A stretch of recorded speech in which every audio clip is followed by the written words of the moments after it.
Today's episode is brought to you by Musical Theatre Radio's merch store. Looking for that perfect gift for someone or just want to treat yourself to some great musical theater themed merch? Head to musicaltheaterradio.com and click on the All Things Theater button on the homepage and check out all the different designs available. And now, today's interview. Welcome back to another episode of Be Our Guest here on Musical Theater Radio. I am your host, as always, Jean-Paul Jovanov. Today is another Discover a New Musical edition, where you, the listeners, and me, the host, get to learn about a new show together. Today, we discover Tea with G. Hot tea, dry wit, and a firm hand. Etiquette expert G is here to teach you how to be a better person and make a proper British brew. Her interactive class will have you steeping, serving, and singing along in no time. A darkly comic musical with biscuits. Today, to tell us a little bit about the show and the upcoming concert on April 26th at the ART New York Theater Mezzanine Theater are the show's creators, Deborah Berenson and Dylan MarcAurele. Hello to the two of you. Hello. That was really well read. Well, Yeah. Thank you. Maybe I'll stick with this podcast stuff then a little bit longer. All right, before we get into the show and the concert, we got to get to know who you are. So I always ask for a 30-second bio. So Dylan, we're going to start with you. Dylan, who are you in 30 seconds? Okay. I am a musical theater writer and composer. On this, I just did music. But I recently won the Jonathan Larson grant. And I have some other, thank you.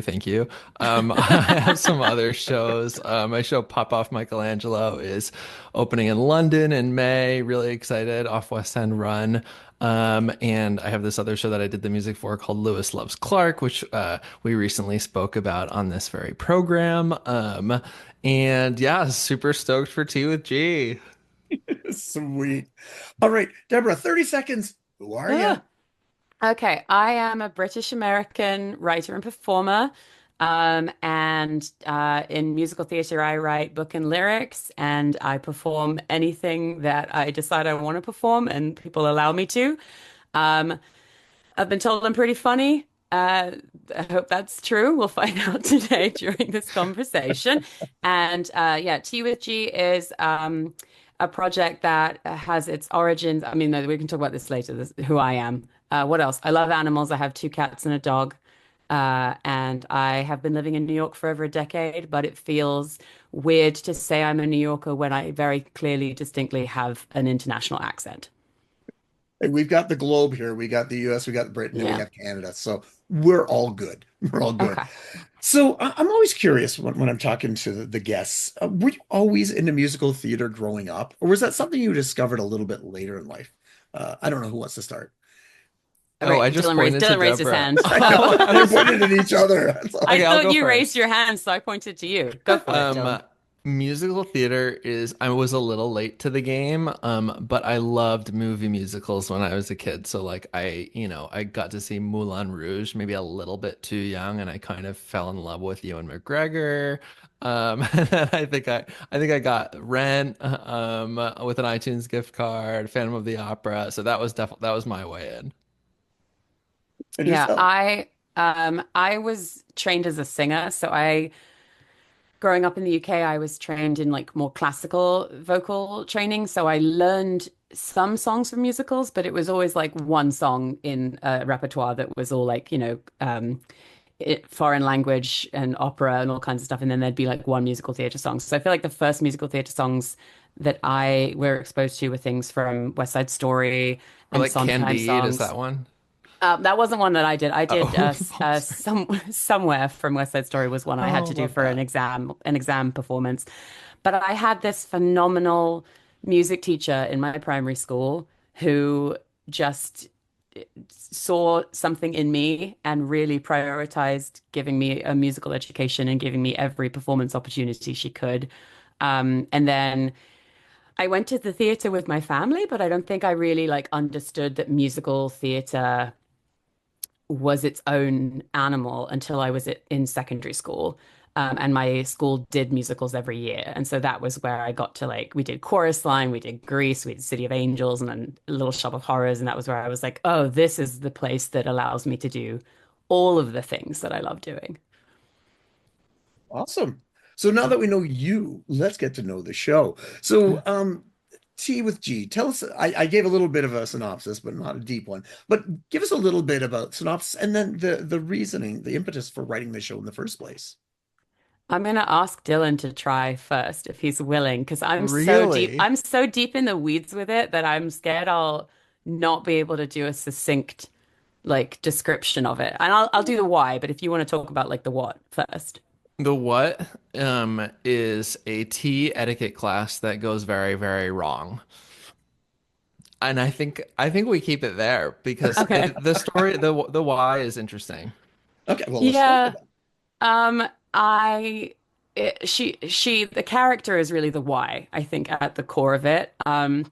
At my university, we had to do a final piece, a final production in the end of our degree program, and I came up with this 15, 20 minute play, and I invented this character, and she was kind of loosely based on a few British comedienne characters, one of whom is Hyacinth Bouquet from the TV show. That, of course, now I'm blanking on the name of the TV show. That's like very, very famous. Keeping Up Appearances, I think.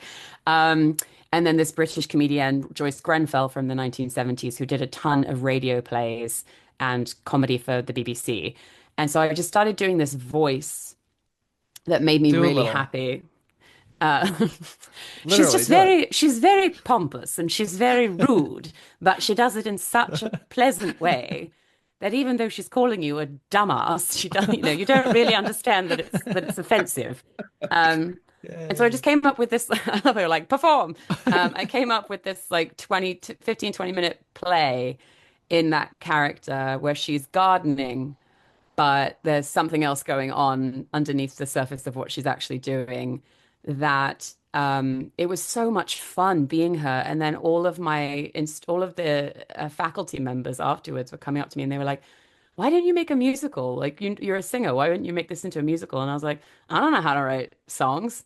So fast forward a while and I figured out how to write songs. And then I shared like I think I shared one page of it with you, Dylan, Yeah. of like the script that didn't have any original The songs in butcher it yet, monologue. the Butcher monologue. And so Dylan was like, "Do you have any projects that you have that you want to work on?" And I showed him one page of the script, and he's like, "Done. We're writing this." So there we go. That's here we are. I think that's probably a succinct description. Very cool. I'd love to learn about how you two work together. Now, Dylan, I know you write written by yourself. You've written with another partner. Now, I'd love to hear how your dynamics of writing together. This one was interesting because it existed kind of a little bit already. Um, in one of the in-betweens that Deborah skipped over in the interest of time in that description, Deborah had a version of the musical that used parody songs, so meaning existing songs with lyrics that she made up to be more about Georgina and this tea etiquette lesson that she's giving. So it became kind of a fun thing where we could craft songs that would serve the same purpose, but that were entirely original. And I think in some cases, I asked not to even hear the original song because I didn't want to know what it was about. And it's probably scary for Deborah, but it's also kind of liberating to get to be able to fit in more information, more backstory, to be able to do, all kinds of things. And I don't know, we brainstorm a little bit together. Usually Deborah will write most of the lyric and I'll sort of be inspired to set it to some kind of music. We did a little read for a group of friends and we found out that one song wasn't really working, so we tried Oh, I something love else. that song. But yeah, it was like it's pretty fun. And the great thing about a one act, 75 minutes is that there's only what 10 songs, but so I feel like you know we wrote it pretty quick. Yeah, But yeah. yeah, so We also, yeah, we wrote it with a goal in mind that was something in 2020 that, of course, the world That's right. changed and things Yes. changed. And even since then, the songs have changed within the show. And since then, we wrote what I would say is probably the most memorable and like many people's favorite song in the whole show.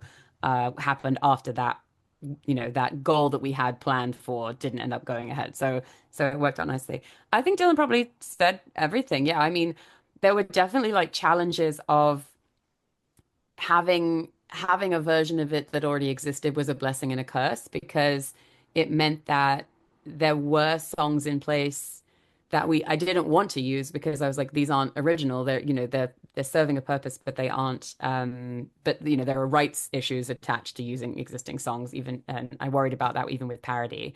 Um, and so there were challenges sometimes where I was like, well, I have to be able to write something that does exactly the same function and has exactly the same job as this song. Uh, and then we ended up discovering through the writing process, we ended up discovering like, a more interesting take on that beat or changing the dialogue leading up to it shifted the entire moment. And then we were like, oh, we just need a completely different song here. And like Dylan mentioned, we had one that we wrote uh, that was like a much kind of more explicit, uh, innuendo laden version of a beat that we were like, let's just try it and see. And then we did it for the room full of people, and everyone was like, this was fun, but it was super uncomfortable. Deeply Like it was uncomfortable, really deeply awkward. uncomfortable. And so we were like, cool, cool, take the note and write a different song. Great. I'd love to hear the production history. When did you start writing it? And I'd love to hear, where it's gone, how it's progressed up into, I guess, the concert that is happening.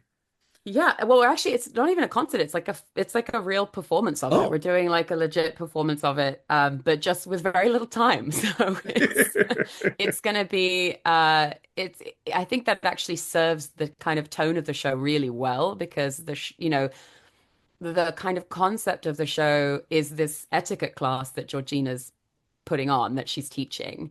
But it all should kind of feel very ad hoc that she presents herself as this like worldly expert who knows everything. But the reality is like she's bringing a trunk of stuff and she's popping up in whatever space will have her, and she's teaching, the ignorant masses all about her wisdom.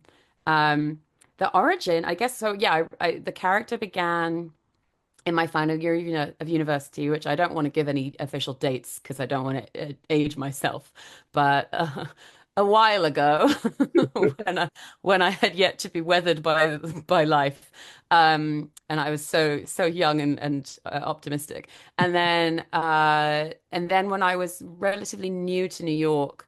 I decided to submit for the New York Fringe Festival. So I did the version that Dylan was talking about. I kind of just threw together I fleshed out a story based around the same character. I always had this idea of wanting to do an immersive tea class.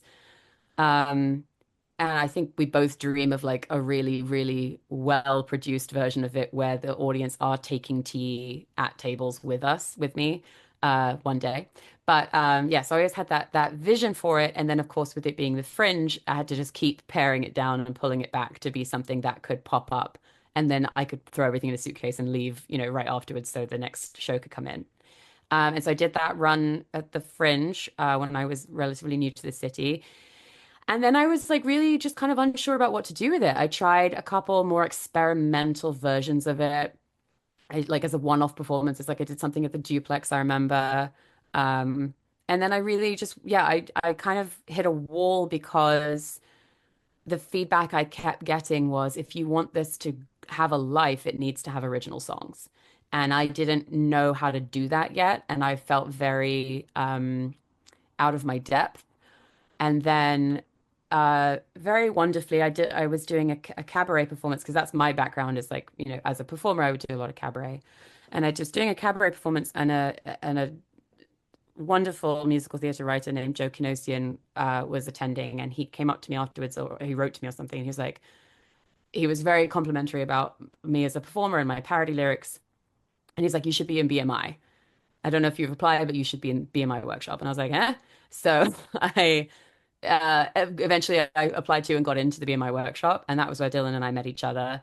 And that was probably the first time I was in a space where I was like, oh, I can write lyrics. Like parody, you kind of trick yourself into thinking parody's a lesser craft. I think that's the way maybe culture makes us feel. But it's definitely, you're building the same skill set. And so it's just about learning to translate those instincts into, being brave enough to write something real and vulnerable and not leaning on something that feels safe. And so that was how I ended up meeting really talented composers and feeling able to be like, oh yeah, I can write lyrics based on nothing, and here we go. And then And Dylan and then we I did a little worked reading together. of it. Yeah. And then we did a one-off performance at a comedy club called Caveat Yeah. at the end of 2023. And this new opportunity came from this organization called Revenue. It's like re/venue. And I think it's loosely affiliated with the Tank, or it's by I think, its yeah, I same, think yeah. it's maybe the artistic director of the Tank, Megan Finn, is like leading it. And they've been But yeah. amazing, and they basically just like give pop-up sort of last minute space free of charge to groups that can put up their shows. So they asked if we would be interested in doing this, and we said yes. Yes. And then we immediately hit the ground running to prepare Yeah. everything. Once you get a I told you yes, I told you I'd go off on tangents. Dylan kept it. He brought it back. I'm always curious when I talk to writers for their shows. Was there a show? I mean, not a show, a song that was just easy that came to you guys so easy, just flowed out of you, and then was there one that is maybe still driving you crazy that you just had Mm. such a hard time to getting it to work for whatever reason? I'd love to hear those two diametrically opposite ends of the writing.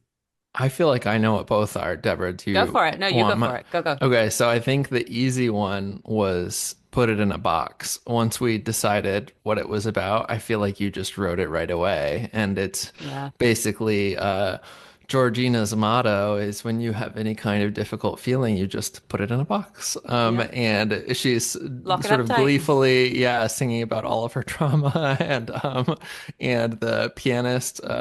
We have an accompanist character. The play is almost like a two-hander, played by the brilliant actor slash pianist Mark Shenfish. Whose birthday And is today whose while we're birthday is recording. today. Happy Yes. birthday, Mark. And he gets involved and starts singing along too, and the audience starts singing. It's a real joy, and it also works without the context of the show. And I think the Yeah. hardest one was probably a song called Where the Magic Happens. And it's a Oh. song, well, because that was the place that sort of failed song was. Mm. Um, and basically, it's the first song where things really start to go haywire, I think. I'm trying not to spoil too much, but basically an audience member, is invited up. There's never any plants or anything. It's always fresh audience members. Yeah. And Georgina just gets a little bit carried away. And so we were figuring out exactly what kind of moment that is. How much is it fantasy versus a real song that she, the character, is singing? But I really like where we landed on it. Yeah. Yeah, me too. It's so much fun. And I'm really glad you also mentioned Mark, because Mark's performance as the accompanist is great in general, but just during this one song, where the magic happens, like he's in another realm of like glorious stagecraft. He's so entertaining to watch, which I'm only so slightly miffed about because I'm the star of the show. Like, stop being so brilliant behind me. He's so funny. He's In so a funny doing pinch, it. I have to play that role. So we're really Yes. lucky to have Mark here, who's actually trained as an actor and singer. But I think I probably agree with both of those songs. So there is one other song that we like have. I think we've also like entertained cutting it back and forth, is called English Education.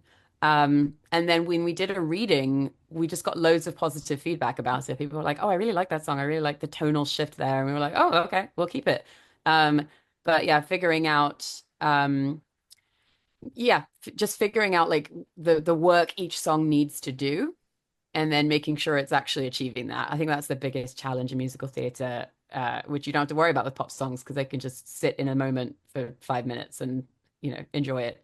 So I love the fact you brought up that you weren't sure about that song and you were thinking about maybe cutting it or not. And because having it in front of an audience makes such a difference. It lives in your head.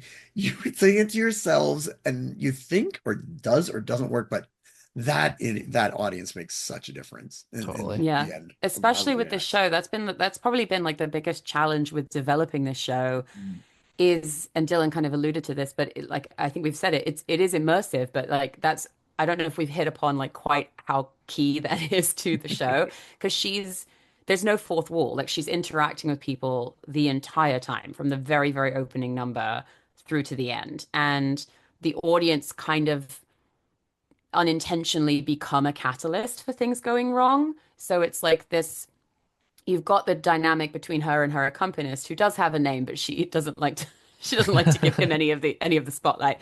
But so you've got that kind of existing relationship and possible tension, but then there are things that come up with audience members that she responds to in the moment. And so that does lead to like really wonderful, memorable comedy moments that I don't plan, I don't think about ahead of time, and I just react in the moment to people.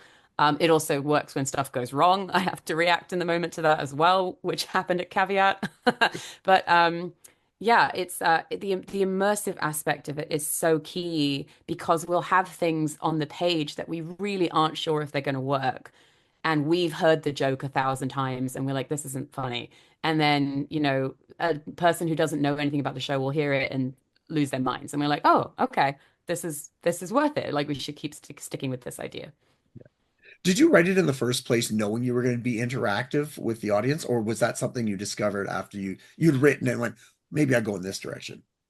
I think I always wanted it to be that way because its origins were in my cabaret performing experience. And so much of, I mean, there's lots of different ways people can perform cabaret work. I've always been someone who prefers something that feels like distinctly individual that night rather than someone coming up and doing a review of songs that they feel like they've done 1,000 times. So when I would do a cabaret show, I'd very much interact with people in the audience for that performance and like shape things around those experiences.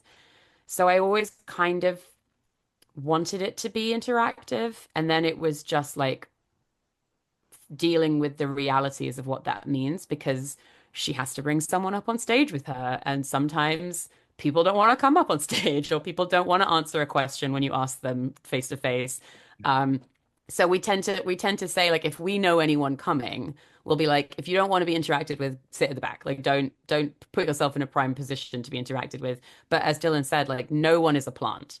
So I'm really figuring out the tonal dynamics as we go with people. And like for example, at Caveat, I went to pick someone to come up on stage and I could tell immediately by his body language that he didn't want to. So I was like, never mind.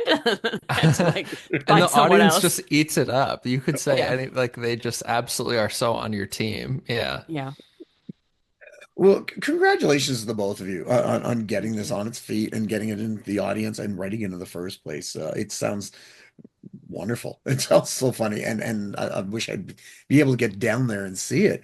But maybe I can't, but other people can. So, what are the websites, the socials that they get to know about the show and yourselves and that fun stuff? Yes. Dylan, take So it. Take it. t tickets are available at tinyurl.com/I love to drink tea. So I set that Dylan up made the tiny URL. to make it audible over this because otherwise it's this long Eventbrite with all these Yeah. numbers. So Yeah, yeah, yeah. tinyurl.com/I love to drink tea. And alternatively on Instagram, you can find Deborah at Tea with G NYC, and that's G like the letter G. Yes. And TEA with G letter NYC. Yeah. there you Sorry. go. And some of our little Instagram clips have been going kind of viral, so definitely check those out if you're on the fence. Yes. But yeah. It's very unsettling for me. It's like, it's that combination of like really excited that more people are meeting Georgina and immediate terror that now there's an audience aware of her. There you go. So, yeah. Nice. But Should we say the time and date of the performance as well? I feel like Yeah, did we say Jean-Paul that already? covered, but we'll say it again. yeah, April Yes. 26th at 4 p.m. at ART New York. on 53rd Street in New Yes. York. Sweet. 53rd and 10th Ave. It'll be funny enough to justify the walk to 10th Avenue, we promise. Totally. No, I know you're busy with this show, but is there anything else you're working on that you want people to know about? Deborah, we'll start with you. Yeah, I mean, I have a show in development that is not in a place where I am sharing anything with anybody, but I have this show called Keeper, which is an original musical based on a real life love story of this gentleman who works in conservation, and he was working with this endangered white-naped crane who had a very violent, volatile history. And she kind of just chose him as her mate, and they ended up having this really wonderful symbiotic relationship. I'm imagining the performance to be kind of somewhere between Warhorse. Little Shop feels like a dangerous reference point because Little Shop's so specific in tone, but the crane is a puppet, and so I think of like Joey from Warhorse as kind of a touchstone for that. And it's funny and it's silly, but it's also really heartfelt, and it's really just about like our relationship with nature and the environment and animals, and the points in life where one is forced to choose between self-interest and collective interest. I think we're gonna have to have you back on a little bit later once this I is gotta I gotta a write little more of it closer. before I Okay. can Might talk be a about it bit. more. Yeah. And Dylan yourself. Yeah, if any listeners are in London, is Woo! that possible? Okay. Definitely. We have London listeners. Amazing. There's a show called Pop Off Michelangelo that I wrote that'll be at Underbelly Boulevard from May 17th to I think 5 weeks out, but maybe longer. And it's a super campy musical about the friendship between artists Michelangelo and Leonardo da Vinci. It's sort of like Wicked meets Book of Mormon meets an art history lecture that you stopped listening to halfway through. But then some fun music happens that pulls you back in. There's some music. Oh yeah, of course. No, There's you don't some fall asleep at my music. play. How dare you? There's music in the I just musical. I'm going off your own pitch. I fell asleep during the art history lecture, and then I wrote a musical. You were like, people need to have a more accessible way to connect with this subject matter. Exactly. Yes. Well, the listeners of this station, well, and I don't know if you knew this, Dylan, that I had Blair Russell on Oh, to no talk about way. it. So yeah, we'll be doing an interview with him in a week or two Oh, or something okay. like that planned. Amazing. Get that So double. Yeah. yeah, everybody's going to know about it. So, and we do have our British listeners. We are available in the UK, Fantastic. so that's not a problem. So yeah, I knew all about that show. I So I love wasn't that. sure if you knew I knew. So, I I was gonna didn't say, know. well, I I'm didn't, so and wasn't sure if happy. you knew about that show, yeah. writer, creator of it. So I No, guess I I'm have so happy. one last question for the two of you, and I don't want to make any assumptions about you, Deborah. Uh, I screwed that It's all up. right. It's okay. We talked, listeners, we talked off air that I would get that right, and obviously I didn't. I'm Um, never offended by Deborah. This is like a thing I have with Americans is people call me Deb yeah. when I've never introduced myself to anybody that way, and people just automatically You nickname me really don't Deb. like Debbie. I don't. The thing that the only people who tend to call me Debbie are usually older men. Like I no feel one like I else. called you Little Debbie once and you really That's didn't like it. little Debbie is different from Debbie. Come Okay. on. I guess that's it. Sweet Sorry, snack Jean-Paul, cake. we've gone off piste. Please It's pull us Sorry. okay. back. My question for the two of you is what is your feeling on tea? Are you a Oh, fan? Were you a fan before? oh my gosh. Dylan, do you have feelings? I'll start. Georgina Grace would be horrified Yes, she because would. I am just a coffee boy. It Wash your just is mouth what it out. is. Disgusting. Uh, Deborah? You've never tried any that you've liked? no, I like it. It's just not going to be my go-to way to, refresh, caffeinate. Yeah. I'm always gonna. That said, I did have the privilege when I was last in London of Mm-hmm. going Mm-hmm. to Fortnum and Mason's overpriced afternoon tea, Don't say and overpriced because we might want them to partner in oh, Yeah. producing the show one day. strike that. They are John very Paul, edit that explicitly out. referenced in the show. They are referenced in the show as like Georgina's touchstone for like the Well, epitome of class of tea. but So what I was thanks. gonna say is it was phenomenal. It really was Mhm. amazing, and I don't even remember what I got, but it was delicious. Do I have to ask Deborah?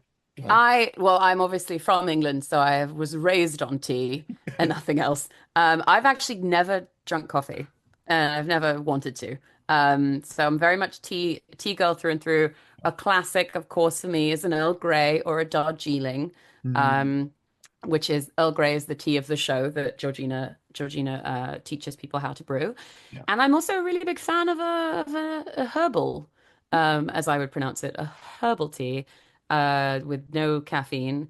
There's the Twinings tea called buttermint that I'm obsessed with at the moment. I don't know what they do to it that makes it more interesting than a different kind of mint, but it's really delicious. It might be a specific leaf called a Deep buttermint leaf. cut. Well, I just, people need to know. They need to know Jean-Paul, about what tea. about you? Oh, Yes. Ooh, every morning I have a good big cup of tea every what Oh morning. my kind? gosh. Uh, there's English a breakfast.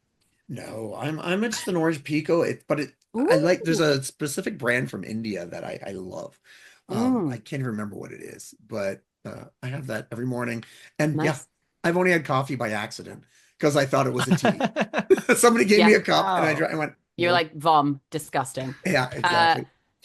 in a pinch, I'll also go for a Trader Joe's chai in a pinch Oh, because it's pretty solid. And Good I to want to know. just throw in a fun fact that we cut out of the show for time, yeah. but is a genuinely interesting fact in my opinion about tea, which is that the words tea and chai, people think they're different things, but they're actually just the different ports in China where people were Yep. first trading tea. It was the different dialects.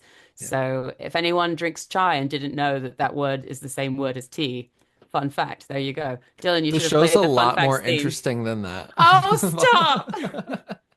That's why we cut it. We cut the fun Exactly. fact. It You know wasn't what? fun enough. I get that all because my fiance is Indian, so she hates when she hears Ah, the words chai tea. It drives her it's just insane. saying TT. Yeah, Right, it's not Yep. exactly. Yep. done anything. So I totally get it. I want to see this show now because I'm going to Oh. be able to relate. Not so much. Yes, it's good for people who like tea. It's good for Anglophiles. If you're a fan of Fleabag, if you're a fan of Mary Poppins, there's so many things that it's like almost Drag like, but just queens. oh yeah, drag queens. Anything a bit crazy, pretty much. Well, that's awesome. Yeah, if you're in New York on that date, go see it. I recommend it. So, Deborah, Dylan, thank you so much for coming on Thank today you. and Thank introducing you. myself and the listeners to the show. And I look forward to seeing where this show goes in the future and all your other endeavors, what happens with them as well. So please don't be a stranger and anytime come on and we'll talk some more. Thank you Thanks so so much. much. Awesome. So we were just speaking with the creators of the musical Tea with G, Deborah and Dylan, which again, if you are in New York on April 26th, head to ART, the New York Theater, Mezzanine Theater, and catch the show. Catch the show and enjoy a cup of tea. And if you want to talk with G, sit in the front row. There might be a good chance. You never know. And if you don't, Yes. sit in the back. Yes, So definitely. and most importantly, you know what? Support new musicals. Check these ones out. Go to any ones that you see. Support them. Check them out because today's new musicals are tomorrow's classics. So always important to go check them out. All right. Tune in next week as we'll speak with another guest or guests about their life, love, and passion. That is musical theater. I am your host, as always, Jean-Paul Yovanov. And until next time, I'll see you when I see you.